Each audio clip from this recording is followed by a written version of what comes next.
का स्वतःला घाण वाटतं ना फिलिंग, म्हणजे नाही का असं असं कसं करू शकते ना मी अशी. डॉक्टरने मला सांगितलेलं तर गरम गरम सँडविच खाऊ.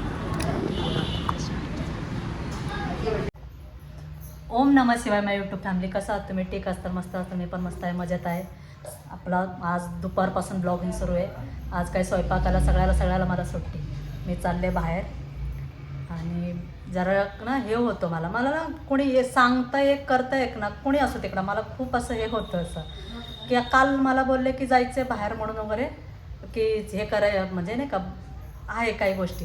तर आत्ता म्हणे की काय आपण इथंच हे करूया, आणि वाजले की ते 11चं टायमिंग दिले आणि आत्ता वाजले 1 वाजले.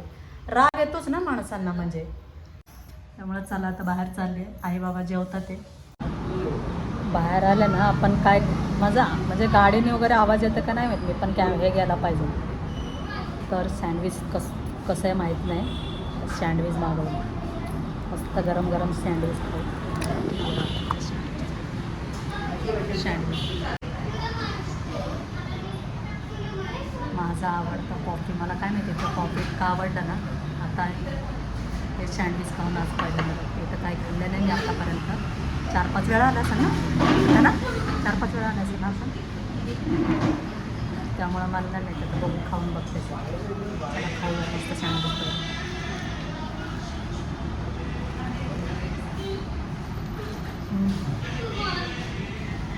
छान आहे सँडविच.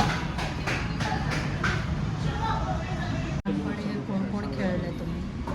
कारण की ना मी लहानपणी अशी कागदाचे अंगठे बनवायची आणि आता हॉटेलमध्ये बसल्यानं मला असं आठवलं ना, म्हणून मला असं आठवलं म्हणून मी ब्लॉगिंगमध्ये गेले.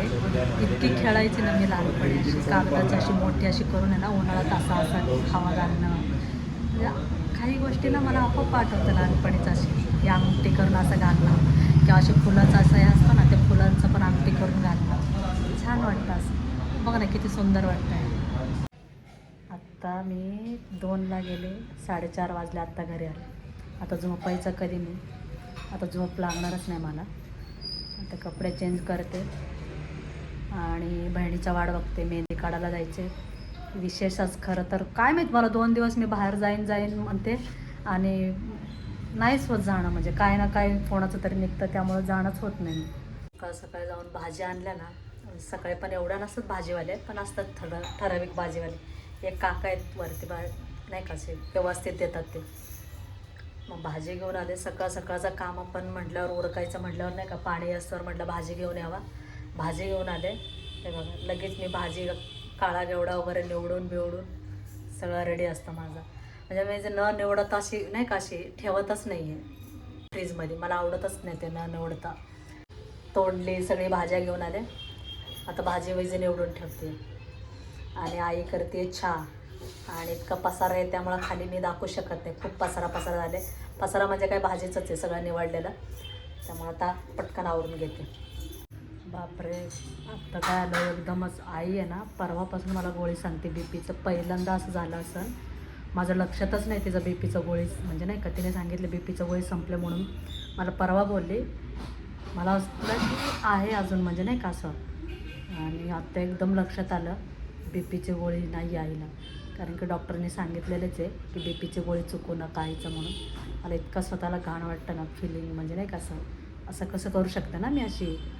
डॉक्टरने मला सांगितलेलं चुकवायचं नाही आहे बी पीचं गोळी म्हणून. कारण की कधीच मी आत्तापर्यंत चुकवलं नाही आईला. आता 3-4 वर्ष झालं आईला गोळी चालू आहे बी पीचं. तेव्हापासून तर आत्तापर्यंत कधीच चुकवलं नाही मी. त्यामुळे मला इतकं टेन्शन आलं ना आता, मलाच राग यायला लागला आता. फक्त ते मेडिकल उघडं आहे का नाही, जाऊन पटकन घेऊन येते. आईचं गोळ्या मिळाल्या, घेऊन आले मी आत्ता मला बरं वाटलं, जीव आलं बापरे. कारण की मला असं वाटलं गोळी मिळते का नाही, नाही का उशीर झाला ना एकतर. अजिबात लक्षात नाही माझं, मला कसं काय झालं काय माहीत. कधीच मी अशी हलगर्जीपणा करत नाही, पण पहिल्यांदा झालं. थोडा उशिरा पण मिळाला मला एवढं रात्रीचं. आईला लगेच आलेल्या गोळी दिली, आईने खाल्ले, झोपते आहे. बापरे, परत कधीच चुकून पण मी अशी करणार नाही. चला गाईस, व्हिडिओ आवडला असेल तर लाईक, सबस्क्राईब, कमेंट करा. भेटूया नेक्स्ट ब्लॉगमध्ये. बाय गाईस, गुड नाईट.